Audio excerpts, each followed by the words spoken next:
a tiempo porque estamos conectados con la red, webcam. Entonces, tengo el enorme gusto de presentar aquí a nuestro amigo de siempre, cofundador de este seminario y animador constante de este seminario, como es el doctor Alfredo Guerrero Tapia. Es en parte, es el alma del seminario, podríamos decir. Además de esto, es el puente que tenemos todos los de ciencias sociales con psicología y con de psicología. Es un hombre interdisciplinario, digamos así, trabaja, nos coordina directamente, coordina la dimensión social de la psicología con el resto de las ciencias sociales, interdisciplinariamente, digamos así, o transdisciplinariamente, diría yo, mejor todavía. Él es doctor en psicología por la Universidad Nacional Autónoma de México.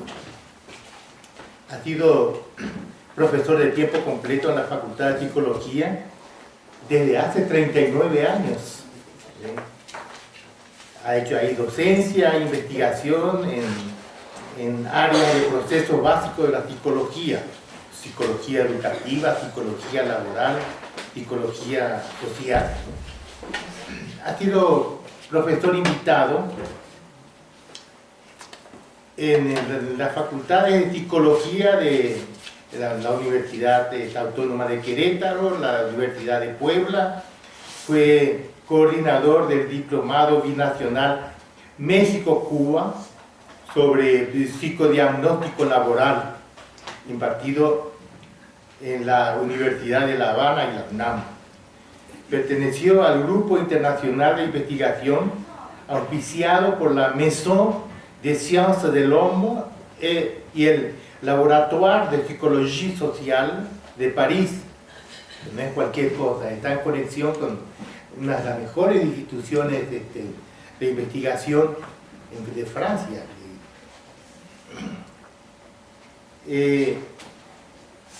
Desarrolla, bueno, aquí en este laboratorio, el Laboratorio de Psicología Social de París, se desarrolla investigaciones sobre imaginarios latinoamericanos y las representaciones sociales.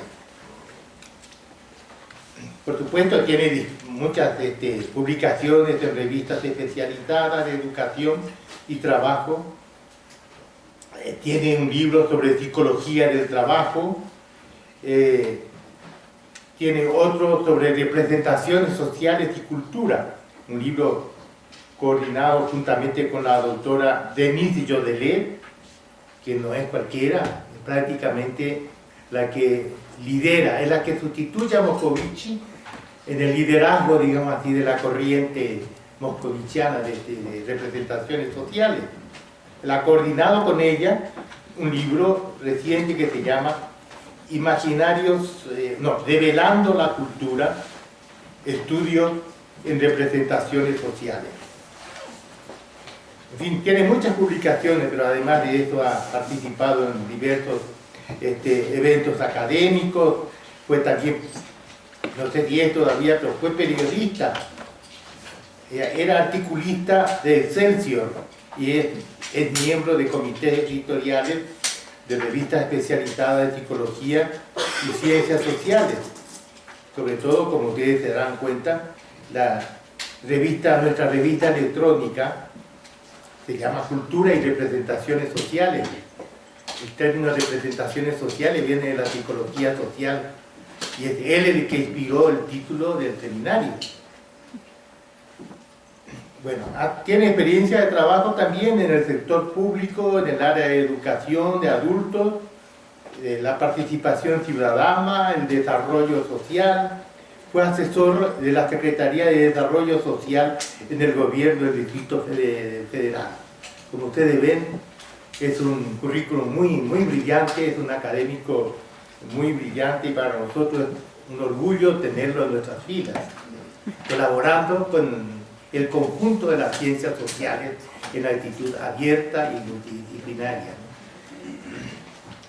Su tesis sobre imaginarios imaginarios de la frontera, imaginarios digamos así, sociales de México y particularmente de la frontera, que fue una tesis excelente, con mención honorífica. Ahí ya aparece el tema de la violencia, porque en su mapa, donde se representaba las representaciones de la frontera, aparecían las cruces, digamos así, de las muertas, ¿de dónde era? Y de los que cruzaban la frontera, el tema de la violencia. Entonces él nos va a presentar, digamos así, esta conferencia. Hoy vamos a tener 2 conferencias. Nuestro seminario se va a prolongar media hora más por eso mismo, para dar lugar a que ellos desarrollen plenamente, digamos así, sus conferencias, los ponentes de hoy. Entonces tiene la palabra Alfredo. Ahí le escuchamos.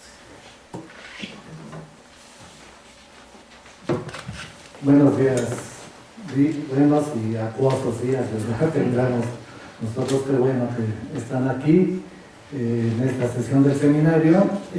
Antes de comenzar la lectura del trabajo, vamos a ver unas imágenes.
Muy bien, pues comenzamos después de estas imágenes que realmente son aterradoras.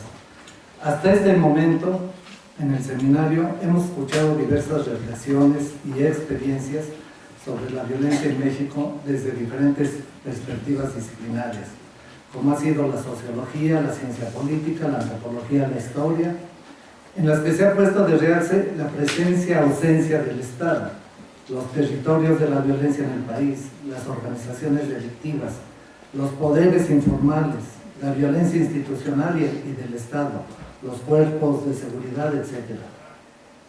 Ahora nosotros vamos a voltear a ver qué es lo que ha dicho la psicología sobre la violencia, de qué manera la ha enfocado, qué pone de realce, desde qué posicionamiento ideológico despliega sus instrumentos teóricos, conceptuales y metodológicos para aproximarse a la fenoménica de la violencia. Pero también vamos a exponer en la parte final de esta presentación las implicaciones ideológicas, axiológicas, jurídicas, sociales y culturales, y desde luego prácticas que acarrean aquellas visiones psicológicas de la violencia. El título de esta presentación, La psicología del victimario y la víctima de la violencia, nos obliga a hacer una aclaración preliminar, que es la siguiente. Hablar de la psicología hoy día es una idea errónea que no refiere al estatus que tiene esa disciplina en la actualidad. La psicología es un corpus de conocimientos teóricos, teorías, modelos, enfoques, metodologías, tecnologías e incluso ideologías muy amplio, diverso, contradictorio, en el que ninguno de aquellos nos da cuenta cabal de la fenoménica psíquica, no obstante las pretensiones que tienen varias de ellas.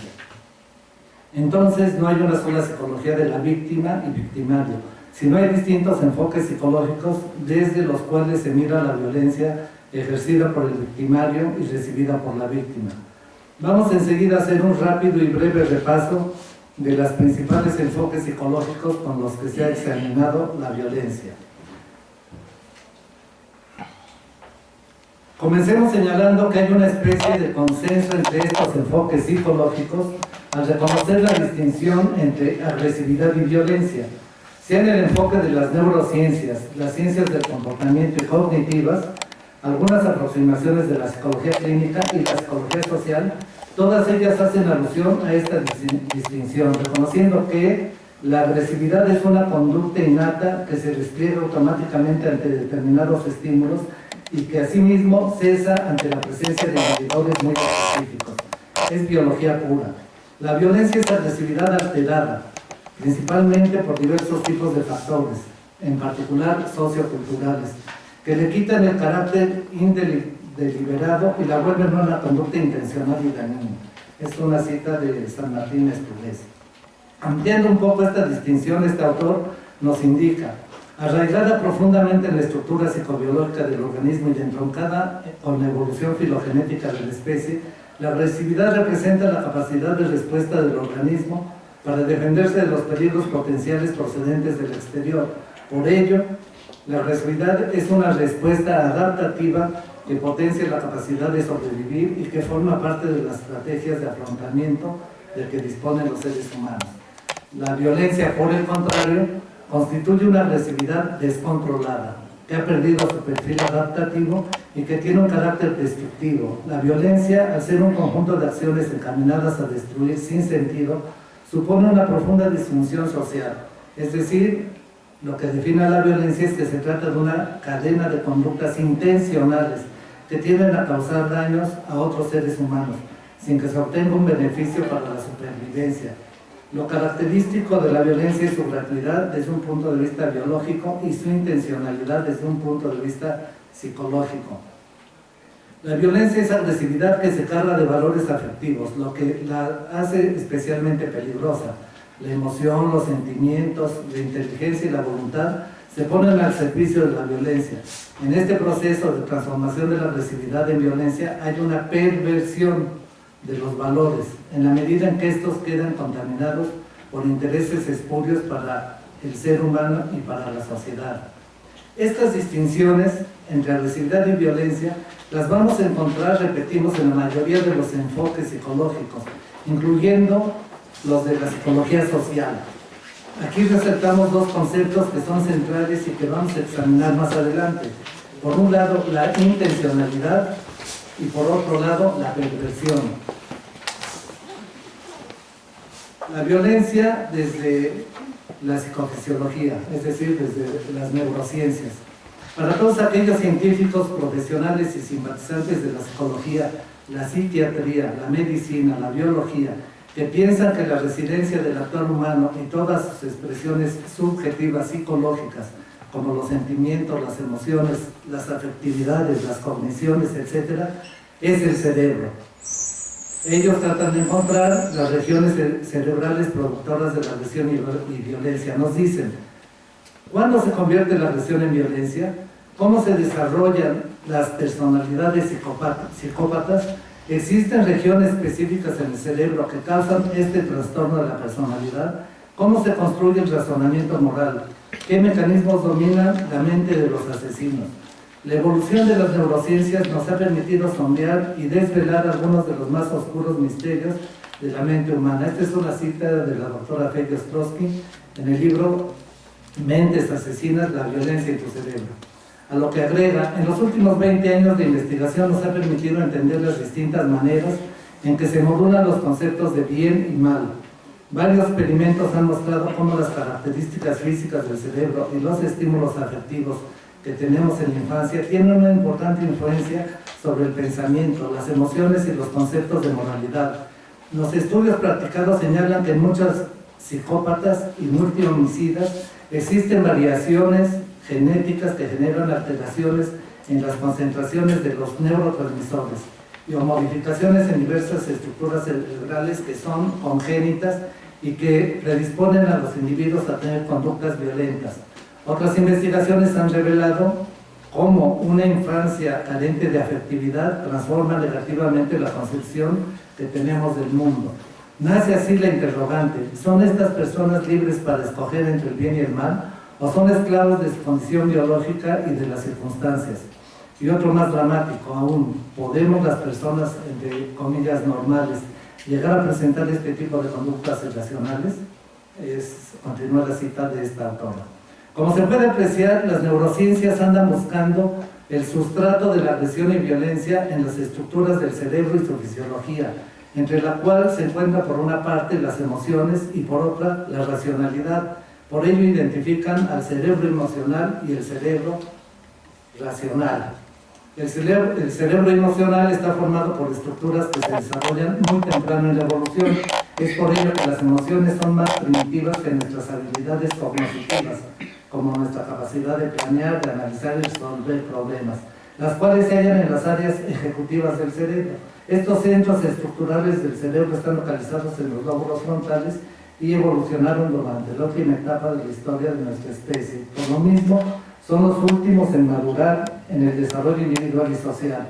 La mayoría de las investigaciones sobre agresión y violencia se han enfocado en las partes anteriores del cerebro, que incluyen los lóbulos temporales y frontales. En estos estudios se han descubierto el importante papel que juega una subdivisión de los lóbulos conocida como las áreas prefrontales y situada en la región más al frente de ellos. Esta zona está involucrada en la capacidad de abstracción y en la inteligencia, la planeación, la inhibición de conductas inapropiadas y la regulación de las emociones, funciones que resultan de suma relevancia para comprender la conducta criminal.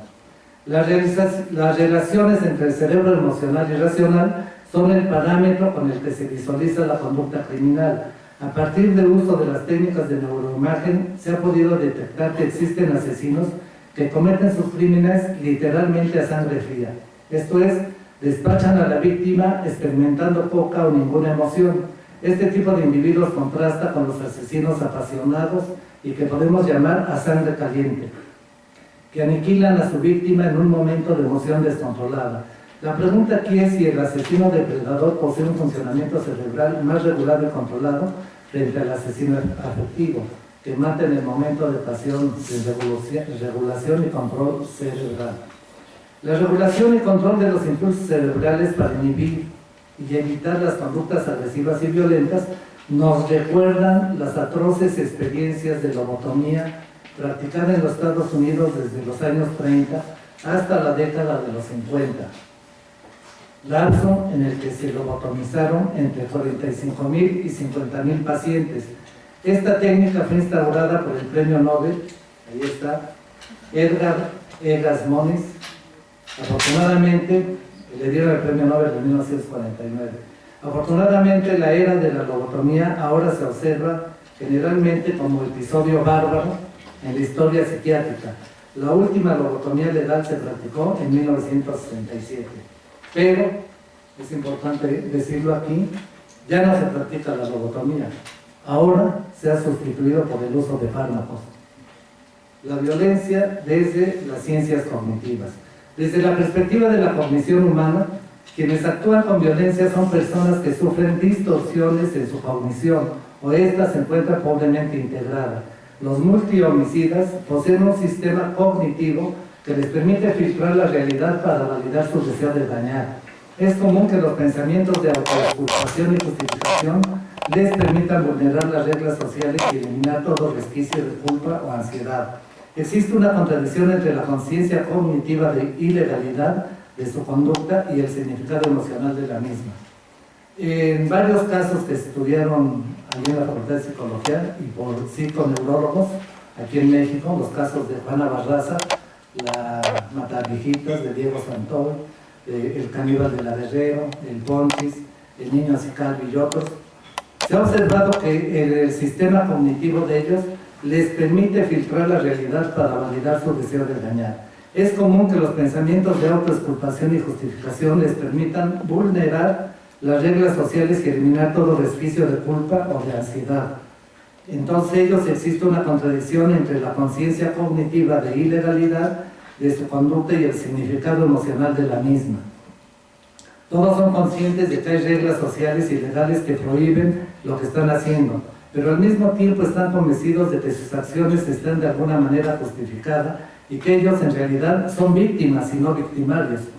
Son personas que tienen valores que les permiten determinar lo que es un comportamiento adecuado de lo que no es, aunque no lo aplican ellos. Es habitual que culpen a otros por sus acciones. En su esquema mental, la mayoría de los criminales se perciben como víctimas que castigan a quienes se lo merecen.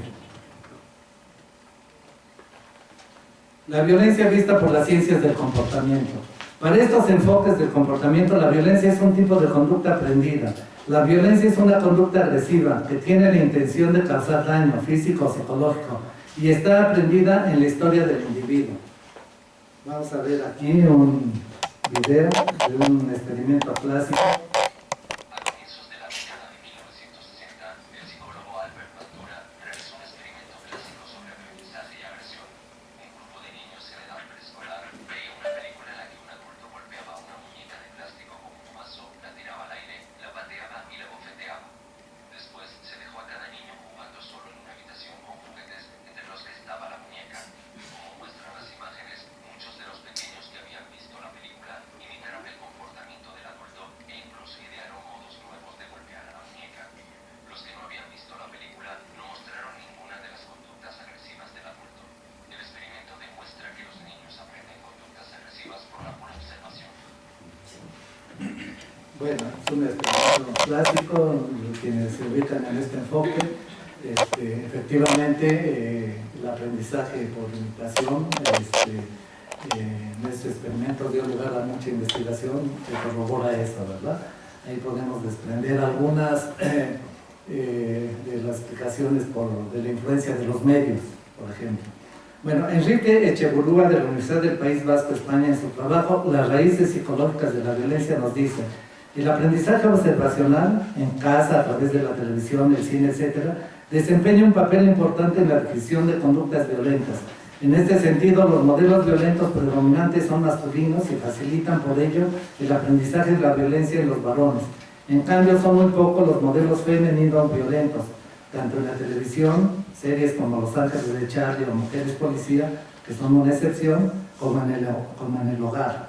La agresión y violencia son tipos de comportamiento y, al igual que quienes se ubican en las neurociencias, tratan de entender esta clase de comportamiento a partir de la multiplicidad de variables que determinan y condicionan su ocurrencia. En este caso, los factores medioambientales y de la historia del individuo.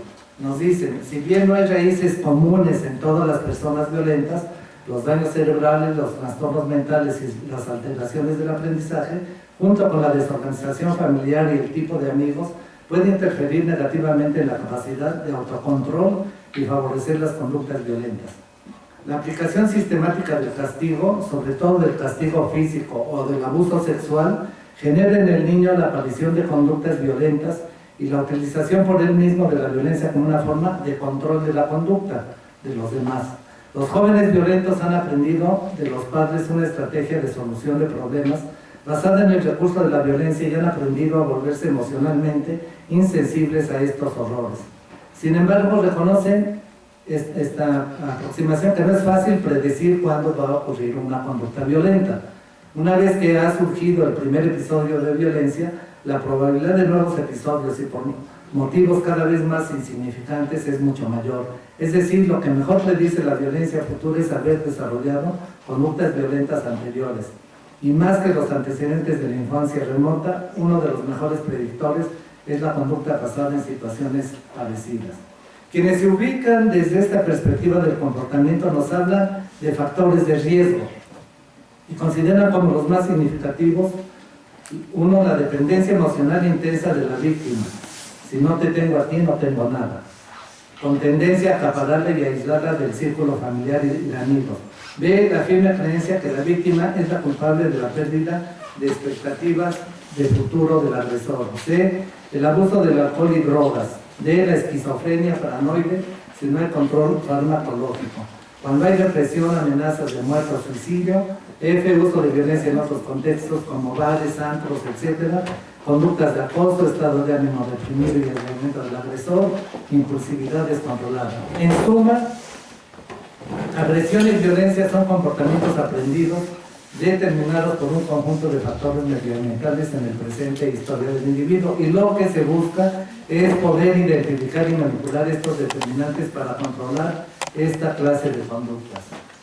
La violencia desde los enfoques clínicos y psiquiátricos.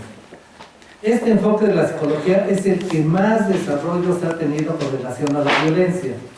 La psicología clínica es una psicología individualista y una psicología de las patologías, de los psicotrastornos, los desórdenes y enfermedades mentales, de los trastornos de la personalidad y las emociones. Ha creado tablas clasificatorias variadas sobre aquellas desviaciones y creado nosologías similares a las de la medicina.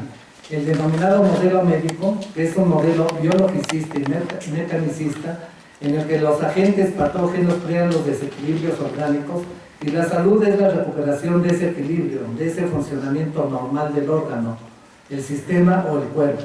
Se ha trasladado al psiquismo humano, viendo igualmente desequilibrios o desórdenes, patologías, enfermedades, desviaciones de la mente, de las emociones o la personalidad.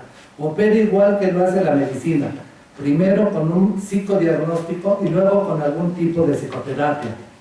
Lo que se persigue es restituir el daño mental, volver a la normalidad lo que se ha desviado y se ha vuelto anormal. Entonces este enfoque de la psicología es el que más ha desarrollado teorización y técnicas de intervención para la cura psicológica.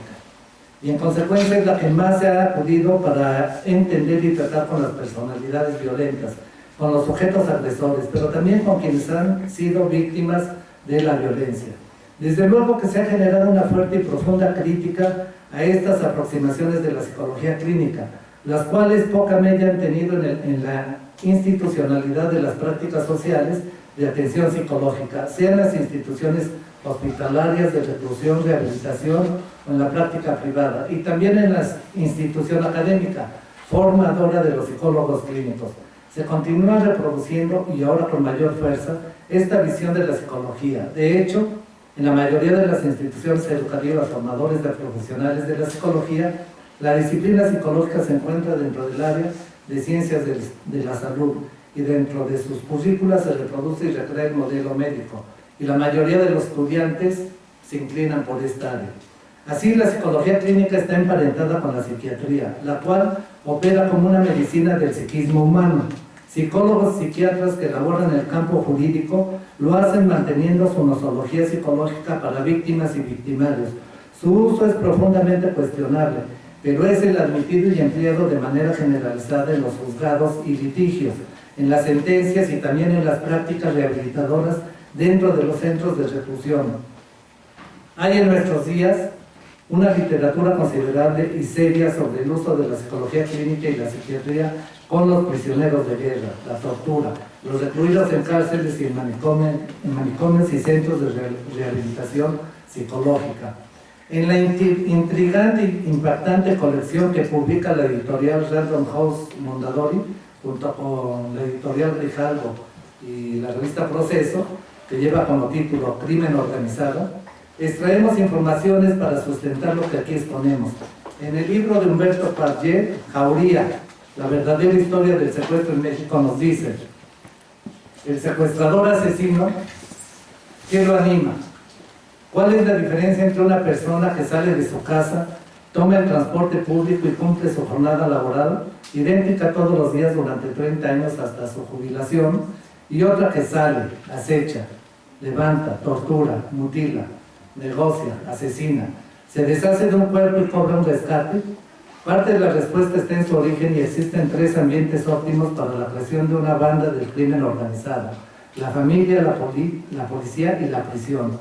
Allí está el caso de Daniel Arismendi el Mochaorejas, quien consolidó con su familia una de las empresas más bollantes en la historia del secuestro en México.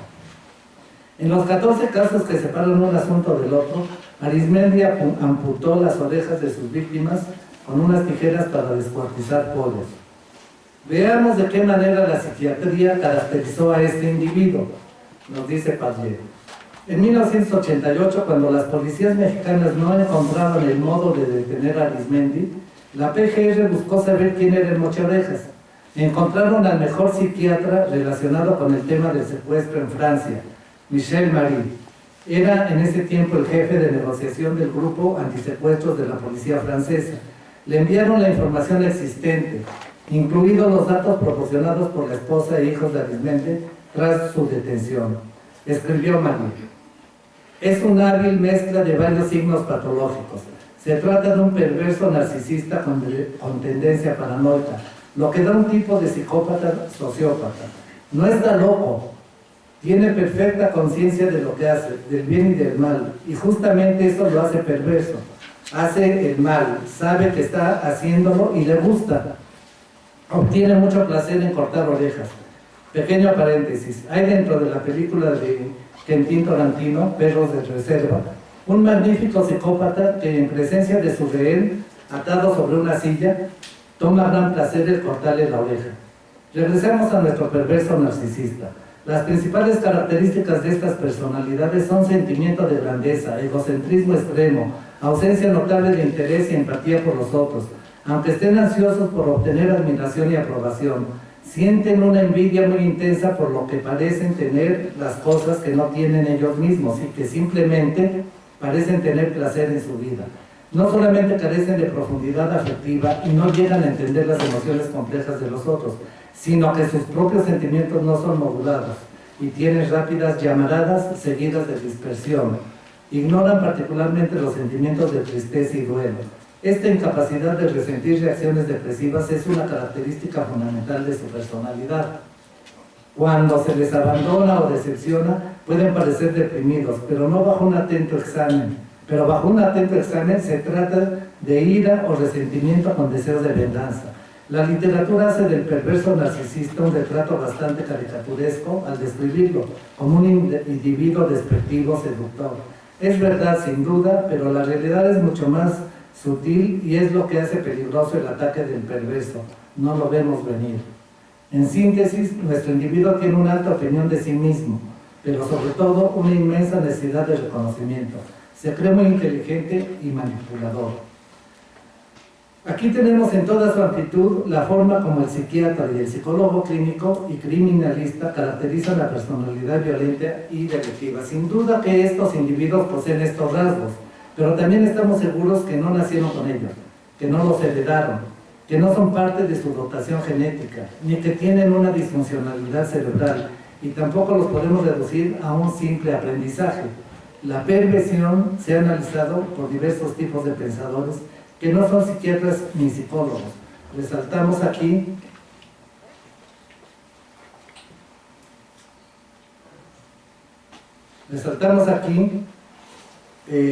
esa obra maravillosa de la psicoanalista Elizabeth Rudinesco, Nuestro lado oscuro, una historia de los perversos, en la que nos señala que no obstante que la experiencia de la perversión es universal, desde que apareció el término en la Edad Media, en cada época se le juzga y trata de una manera distinta. ¿Dónde empieza la perversión y quiénes son los perversos?, se pregunta ella, a lo que va a tratar de responder a lo largo del libro a través de un examen histórico principalmente de lo sucedido en Occidente. Rudinesco nos dice: si bien vivimos en un mundo donde la ciencia ha sustituido a la autoridad divina, el cuerpo a la del alma y la desviación a la del mal, la perversión sigue siendo, lo queramos o no, sinónimo de perversidad, y cualesquiera que sean sus figuras siempre se relaciona como antaño, pero a través de nuevas metamorfosis, como una especie de negativo de la libertad. Aniquilación, deshumanización, odio, destrucción, dominio, crueldad, goce. No obstante, también implica creatividad, superación y grandeza.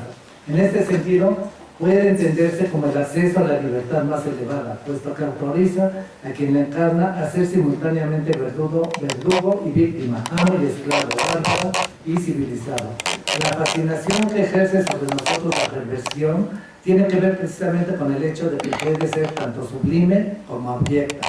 sublime cuando se manifiesta en rebeldes de carácter prometeico, que se niegan a someterse a la ley de los hombres, a costa de su propia exclusión, y abyecta cuando deviene, como en el ejercicio de las dictaduras más feroces, la expresión soberana de una fría destrucción de todo vínculo genealógico. Ya sea goce del mal o pasión del soberano bien, la perversión es intrínseca a la especie humana. El mundo animal se halla excluido de ella, al igual que lo está del crimen. No solo constituye un hecho humano, presente en todas las culturas, sino que supone la existencia previa del habla, del lenguaje, del arte, incluso de un discurso sobre el arte y sobre el sexo. La perversión constituye un fenómeno sexual, político, social, psíquico, transhistórico, estructural, presente en todas las sociedades humanas. Todas las culturas comparten elementos coherentes: prohibición del incesto, delimitación de la demencia, designación de lo monstruoso o de lo normal, y naturalmente la perversión tiene su lugar en esta combinatoria. Sin embargo, por su estatus psíquico, que remite a la esencia de una escisión, constituye asimismo una necesidad social, preserva la norma,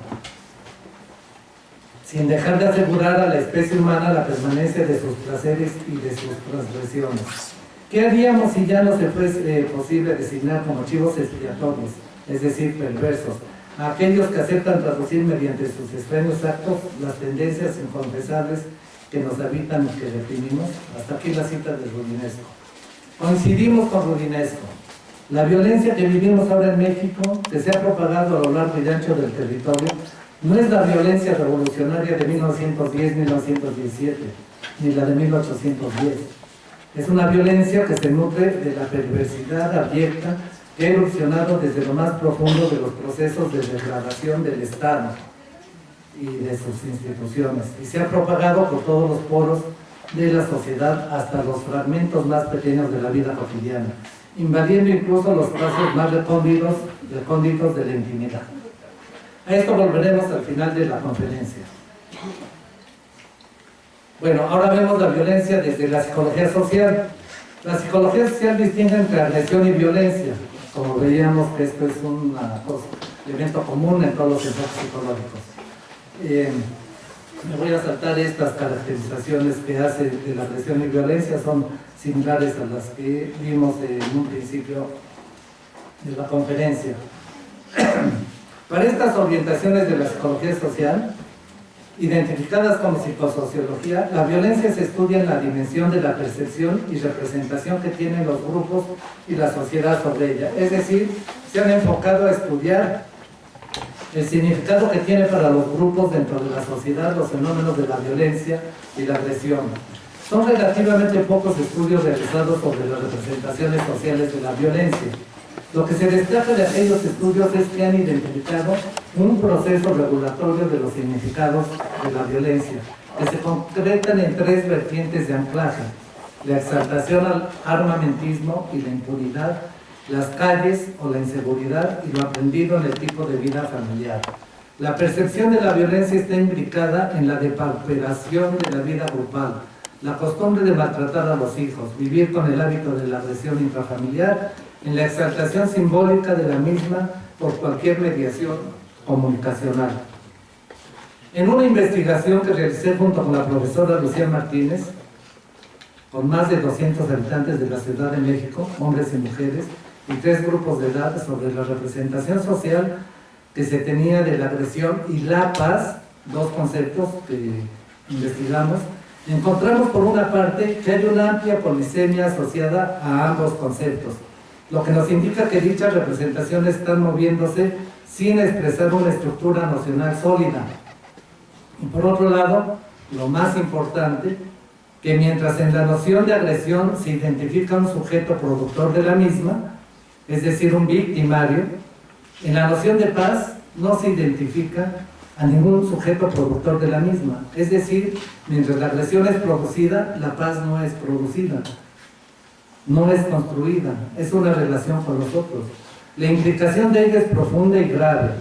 No está en la mente, en el pensamiento y en el imaginario de los ciudadanos, por lo menos de los que investigamos, que la paz es posible construirla, y en consecuencia no está introyectada ni como necesidad ni como posibilidad. No ver la paz como una posibilidad de construcción sino como una virtud, una cualidad del ser, muy al estilo de Kant, ¿verdad? Es colocar la utopía de una sociedad pacífica fuera de nuestro alcance. Bueno, vaya, vaya. ¿Y cuál es la psicología de la víctima? La violencia causa estragos físicos y psicológicos en el cuerpo individual y en el cuerpo social. Entendemos por estragos los impactos, las consecuencias, los efectos, las resonancias y con ello los daños, las huellas, las marcas que deja la violencia. Los estragos que está causando la violencia en México no solo se observan en la integridad de los cuerpos individuales, también en el cuerpo social. Algunos de estos daños son reversibles, se pueden regenerar en la integridad individual y social, pero otros no lo son, igualmente a nivel del individuo y la sociedad. Algunos tienen su impacto en el presente y en el cotidiano, pero otros tienen su resonancia en el largo plazo. Muertes de seres humanos, el dolor.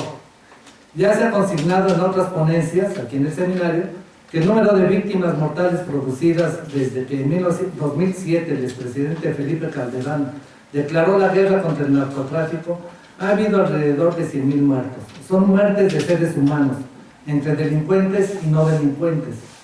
Estos últimos englobados dentro de la categoría de daños colaterales, que como idea abstracta en perjuicio de las personas han servido para justificar los, entre comillas, nobles objetivos que se persiguen para acabar con el tráfico de drogas y con el crimen organizado. La estadística es cruda, pero la realidad de los casos es oscura y esconde las verdaderas estructuras de las mafias y los inconfesables propósitos de las élites de poder, que no son precisamente fines nobles ni la intención de acabar con el narcotráfico. Detrás de los cuerpos muertos, acribillados, torturados, ejecutados, mutilados o descuartizados, se encuentran otros seres humanos, justo como nos alerta Todoro al referirse a la guerra de Estados Unidos de Norteamérica contra Irak. Él nos dice: cada persona es única e insustituible, y la vida de cualquier ser humano tiene un valor incalculable. Por ello, resulta obsceno incluir el número de víctimas en los cálculos estratégicos. Estas personas no viven aisladas, sino que son objeto del amor de unos seres queridos cuya vida quedará marcada para siempre. Esposos y esposas, padres y madres, hijos e hijas, condenados a recordar hasta la muerte de un ser al que querían más que a nada en el mundo y que ya no regresará. En efecto, las víctimas mortales sufrieron, pero el dolor queda entre los familiares, amigos, conocidos, quién sabe qué tanto en la sociedad. El duelo es un complejo fenómeno psicoemocional y cultural que queda obstruido cuando hay impunidad e injusticia, pero el dolor que causa entre familiares y cercanos, los casos de las desapariciones, es un dolor permanente mientras dura la incertidumbre. El trauma psicológico. La violencia daña la integridad psicológica de quien es víctima de ella, le inhibe y le impide tomar conciencia de lo sucedido. Cuando la víctima es un menor, frena el proceso de desarrollo psicoemocional, le paraliza o estatiza en un punto que la persona no solo tiene dificultades para establecer una expresión abierta de su psicoemocionalidad con los otros. En consecuencia, dificulta la construcción de la alteridad. Es muy común observar en las niñas que sufren de abuso en edad temprana que se le detenga el proceso de libidinización de su cuerpo, lo que ocasiona psicotrastornos en los ámbitos de su sexualidad y afectividad en su edad adulta. También el daño se puede expresar en una variedad de somatizaciones, muchas de ellas ligadas al simbolismo particular de la persona, que a veces son confundidos con las disfuncionalidades orgánicas. Estos estragos pueden ser superados mediante algún tipo de psicoterapia. En casos extremos, la huella de la violencia deviene en psicopatologías difíciles de superar en lapsos cortos o medianos. En muchos casos es insuperable, el daño es permanente, la persona ya no logra recuperarse. En nuestro país, la atención psicológica especializada para el gran número de casos que ocurren en las zonas urbanas y rurales es mínimo, por lo que muchas de estas víctimas cargan con su trauma para toda su vida, que se ve permanentemente impedida del goce y la felicidad. Miedo y terror. La violencia genera miedo y terror en lo individual y lo social. Miedo al agresor que se generaliza a otros objetos y sujetos. El miedo y el terror son manifestaciones complejas que abarcan desde las respuestas neurofisiológicas hasta las inhibiciones sociales. En efecto, el miedo inhibe, el terror paraliza. Vivir con miedo y terror impide que la vida en el cotidiano se desarrolle con tensiones permanentes y latentes, lo que clausura la expresividad psicoemocional en la interacción y comunicación humana. El miedo y el terror impiden que el pensamiento fluya y son inhibidores de las tomas de conciencia. Un individuo y una sociedad que viven con miedo y terror son sujetos vulnerables, impedidos de participaciones activas con sus grupos de referencia, en sus centros de trabajo y estudios. Son sociedades despojadas de sus posibilidades creativas, críticas y de transformación de su entorno. Este tipo de miedo no es el miedo líquido al que se refiere Bauman, producido en la sociedad ante los inciertos y difusos panoramas de la vida moderna. Es un miedo vuelto terror, derivado de la violencia sufrida, directa o indirectamente, en una creciente ola que pareciera no tener fin. En lo individual y en lo social no hay recetarios para combatir los estados de miedo y terror. En lo individual se ha generado un conjunto de técnicas para hacer que el individuo supere sus miedos y terrores ante objetos y circunstancias en sus vivencias pasadas y presentes. Cuando el simbolismo asociado a estas fuentes generativas del miedo y el terror se circunscriben a las significaciones personales, las psicoterapias resultan relativamente exitosas, pero no así cuando las fuentes se encuentran en las dimensiones sociales. Con el sujeto social sucede algo similar. No es posible regenerar los estragos de la violencia como fuente generadora de miedo y terror mientras la violencia siga subsistiendo en la sociedad. Aquí visualizamos una paradoja. La mejor fórmula para acabar con el miedo y el terror es acabar con la violencia, pero no se puede acabar con la violencia si la sociedad no supera el miedo y el terror y organizadamente la enfrenta, no con más violencia, como veremos adelante, sino con acciones y movimientos organizados y conscientes. Desbordamiento de los odios. El odio es un sentimiento y una pasión, las dos cosas. Comienza como sentimiento y se puede convertir en pasión, pero el odio es una construcción de las sociedades a lo largo de su historia. Es un sentimiento que tanto en lo individual como en lo social puede mantenerse como residuo insignificante cuando operan los mediadores, sean otros individuos o las instituciones que tienen la función o el encargo social de impartir justicia. En México, la degradación y perversión que tienen las instituciones que imparten justicia y la impunidad generalizada y cínica son condiciones propiciatorias de los odios en la sociedad. Una sociedad de individuos plagados de odios son una sociedad de individuos que contribuyen a la destrucción y autodestrucción del propio cuerpo y la de los otros. Los odios pueden contenerse mediante la labor psicoterapéutica en los sujetos individuales, ayudando a que el individuo tome conciencia. Pero la contención no significa desaparición. El odio desaparece cuando se hace justicia. Este es uno de los límites de la actuación con los individuos que han generado odios. Vemos que el problema es tal cuando en los individuos como en la sociedad se desbordan estos odios, es decir, cuando rebasan los límites de la contención. Cuando la credibilidad en las instituciones o mediadores encargados de impartir justicia se viene abajo y no hay contenedores del odio, el desbordamiento deviene en violencia y los objetos no siempre son las fuentes agresoras, sino el desplazamiento a otras entidades o sujetos asociados a ellas. Regenerar y recuperar el estrago del odio definitivamente implica, estamos seguros, refundar las instituciones sociales responsables de la justicia y devolver a los agentes mediadoras de las relaciones sociales la credibilidad y confianza. Resentimientos y violencia. La violencia crea resentimientos, los inflama. El resentimiento regularmente va enfocado hacia el objeto, sujeto o circunstancia agresora, sea real o imaginaria. El resentimiento es un estadio previo al odio. El resentimiento es latente, el odio es manifiesto. ¿Qué inconveniencias crea el resentimiento? La posibilidad de que en cualquier momento se convierta en odio. Pero al igual que el odio, el resentimiento surge cuando se queda con la percepción y el sentimiento de que no hubo justicia, cuando la violencia queda impregnada en el cuerpo. Si al resentimiento no se le induce a manifestarse, crece y se reproduce, sobre todo en la dimensión imaginaria. El resentimiento tiene la característica de perdurar por largos periodos de tiempo, porque no solo es un sentimiento o una emoción que puede procesarse o eliminarse, sino que se va encadenando a la dimensión imaginaria, de tal modo que puede abarcar estructuras representacionales e imaginarias que se vuelven códigos de cultura.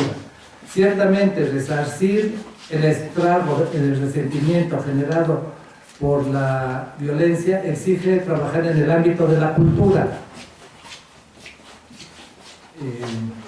de los códigos de la cultura. Y eso nos lleva a pensar en los ámbitos educativos, familiares y de los medios de información. El sistema educativo necesita revolucionarse para volver a incorporar y crear códigos necesarios para hacerle frente a los resentimientos sociales. Lo mismo en el ámbito familiar, a través de políticas públicas que ofrezcan a través de sus instituciones un panorama distinto al que hoy día se reproduce en el seno de las familias.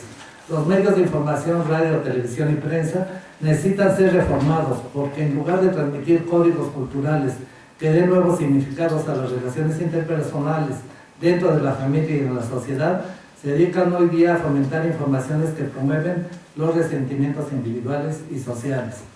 De esto también un poco en la siguiente ponencia nos hablará el maestro Germán Gómez. Hasta aquí hemos dado un repaso general a la manera como la disciplina psicológica en sus diferentes y variados enfoques le ha hecho frente a la agresión y violencia y en consecuencia cómo se mira la psicología del victimario y la víctima de la violencia. Y observamos que en todos los casos, desde los enfoques de las neurociencias, las ciencias del comportamiento, la psicología clínica y los enfoques dominantes de la psicología social, aparece una especie de reduccionismo psicológico de la violencia. ¿Qué hay detrás de este reduccionismo? Sin ninguna duda, el problema de la responsabilidad del individuo. Y nuevamente se aparece el problema de que ya hemos analizado en seminarios anteriores, la dicotomía entre individuo y la sociedad. ¿Qué tanto es responsabilidad del individuo sus actos de violencia? ¿Qué tanto es la sociedad, o sea, todos nosotros, los responsables de la propagación de la ola de violencia? Y la pregunta crucial, ¿qué tanto es el Estado y sus instituciones los responsables de esta violencia que pareciera no tener fin? El campo jurídico está aprisionado en su exigencia de declarar a la persona responsable o no del acto violento y delictivo y sancionar y castigar en consecuencia. Ha creado un valladar entre la norma, la ley y su interpretación y la evidencia del hecho.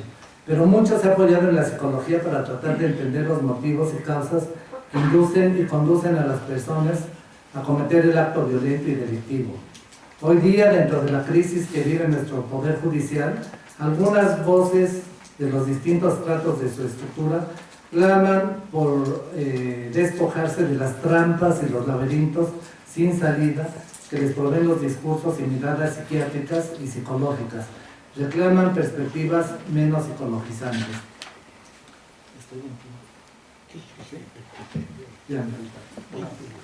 Bueno, ciertamente la exigencia de movernos con epistemologías de la complejidad, con nuevos